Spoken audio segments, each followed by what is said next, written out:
is Steve Munson, and I am the Civil War Guru. I'm back on assignment at the Historic Battles of the Western Theater Museum in Historic Bardstown, Kentucky. And today I'm feeling like artillery. So we're going to do a video of some of the finest artillery artifacts of the Western Theater. In front of you have a magnificent Phoenix Ironworks 3-inch Ordnance rifle. This particular one was made early 1864. These things were rifled and they were deadly. They could shoot accurate for a little over a mile. And this is a full-size, #1 carriage, and that is the average full-size cannon that was used in the Civil War. And I think the barrels, the weights on the muzzle, and the total carriage probably weighed around 2,000 pounds with the barrel on it. And in the picture you have the sponge bucket underneath of it, which between rounds you would swab it with water to keep any of the burning embers from igniting the next charge. But it's this outstanding, piece of artillery. We're real proud of it. So I got Kenny, our master cameraman, and he's got this great view that you're looking at. And he's going to move up there and get the muzzles are marked and the serial numbered, and then on each trunnion, and he'll get a shot of that. It's got the manufacturer on it. And these were made in Pennsylvania, and the foundry there. And actually, that foundry is a little earlier than the Civil War, because I think it changed names. But nevertheless, this magnificent iron rifle, and these things were put out by the Groves, and the Confederates hated them because they were super accurate. But occasionally, the Confederates would catch them and use them themselves. But this is a real cool one, and this one got disabled in the Battle of Atlanta. You'll see a crease across the front, and I took a artillery round close to it and blew the wheels off and cut across the muzzle, and then the Confederates spiked it. When they spiked it, they put an iron rod down the fuse hole and break it off, and you can't use it. So they got to have their armorers drill it back out, et cetera, but it takes it out of commission during the height of a battle if it's captured. All right, Kenny, let's move up and get some of the markings on this wonderful piece. All right, we got a great shot here of this muzzle. You can see the riflings in the barrel. I want to make mention of that.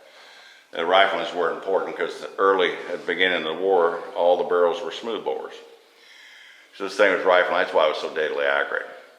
And what you're looking at is the muzzle, of course. And the top number is your serial number. The bottom number is the weight. It's 816 pounds. And then you had the year was made, 1864, and to the left, I believe, is the inspector's marks. But that's a good shot, and if you look at the very top of the barrel, there's a groove cut in it, a big chunk cut in it. And that's when it was taken out of commission during the Battle of Atlanta. All right, Kenny, now on both trunnions is markings, and I'm going to have Kenny do that because, artillery guys love to see this. So Kenny, move around for us. All right, this is the left trunnion, and on it it's got the patent date, and it's dated 1862, patent date. But this barrel was made in 64. Now we're going to move over to the other trunnion. All right, we're on the right trunnion, and virtually what it says, of course, these barrels have been painted. It says Phoenix Ironworks. And again, this is made by Phoenix Ironworks. So that's on the right trunnion. And now we're going to get the official U.S. marking on top of the barrel. All right, guys, we're at the rear of the 3-inch Ordnance rifle. And what I've done, I've put the pendulum Hauss sight. That is the brass sight that's got calibrated. And this is what they use to sight the cannon in. So we pulled it out of the case and set it on top of the cannon. And I'm just going to scroll up a little bit. Kenny's added a little extra lighting on the side here. Anyway, this would swivel. There's like a little cradle it sits in on top of the cannon. And it's called a pendulum Hauss sight.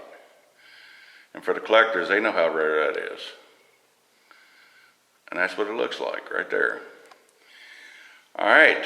I'm going to pull that off, and I'm going to have Kenny go up. I'll show you where the cannon was spiked, and then we'll get the U.S. off the barrel, and that'll be the final shot. All right, I'm going to put Kenny's pocket knife in the the view there. There's the cradle that sight sits in. What that sight does, when you elevate it, it rotates back and forth like this.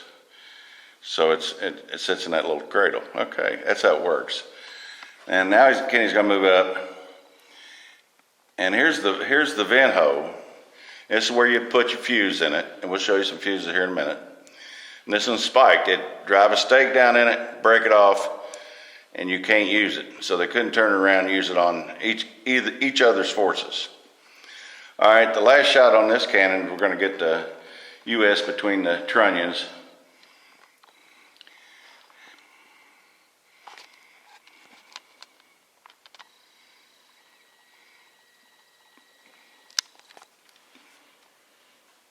And I think that's a great shot. All right, we're going to move to the next item. All right, here's some of the different projectiles that were used in the Civil War.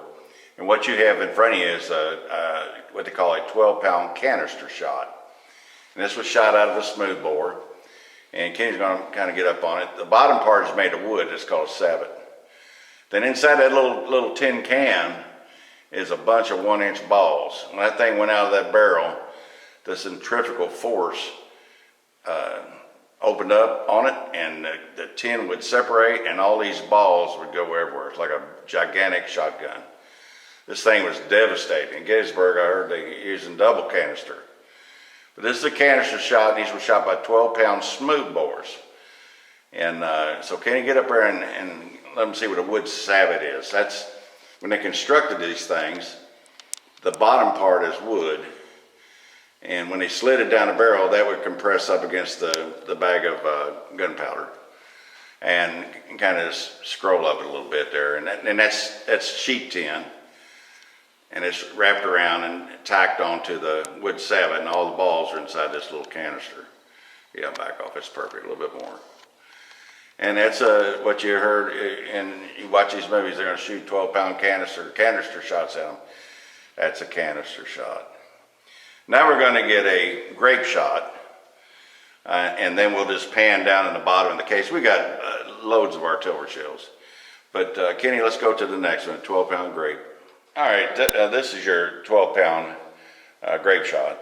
And again, when this thing was shot out of the barrel, smooth bore, the centrifugal force would make that separate, and you'd have all those balls coming at you.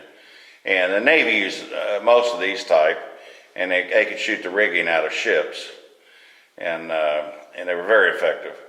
But that's what you call grape shot. And it's got a metal end on it, and it's got that large spring that coils around those balls. All right, Kenny.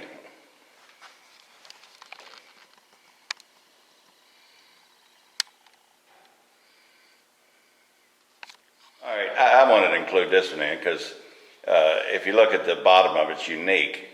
And it's a 12-pound projectile for a James rifle. This is the one that would whistle. So, and I watched many World War I and World War II movies. You can hear the projectiles whistling through the air. This is what started it right here. And that is called a James projectile, 12-pound. And when that thing went out, and that was in a rifled barrel, like this 3-inch ordnance rifle or 12-pound, well, 3-inch ordnance rifle wouldn't work, but 12-pound, that thing would spin and create that whistling sound. All right, now we're just going to get into the bottom of the case and on one side of it and show you some different artifacts.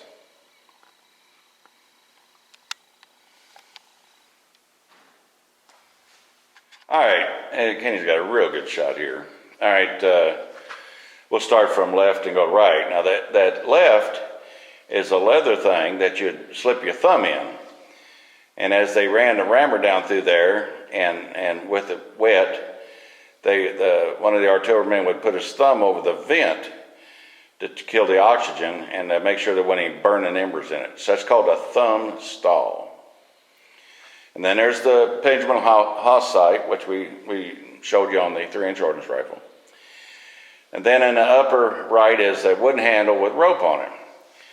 And it has a little ring on it. And that would unwind, and you see right below it, those are fuses.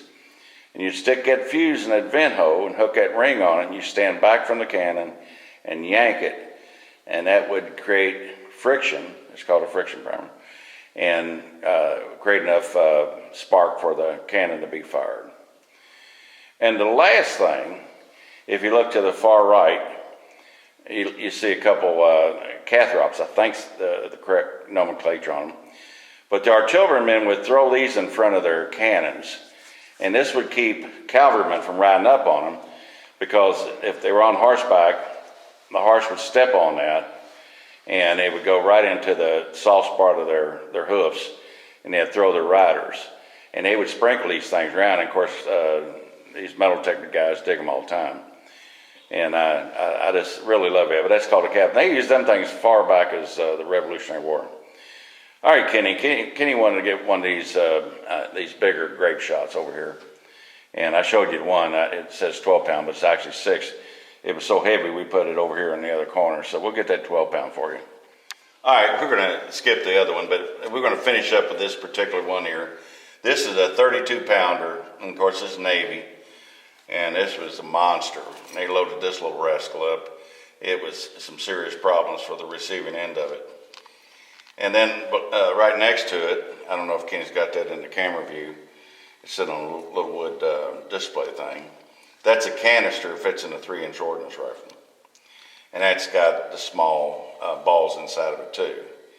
And it could be shot from a smaller bore 3-inch ordnance rifle.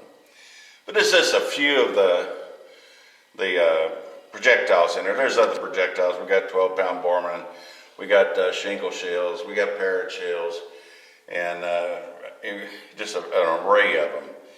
And they call I said Whitworth bolt. There's 2 types.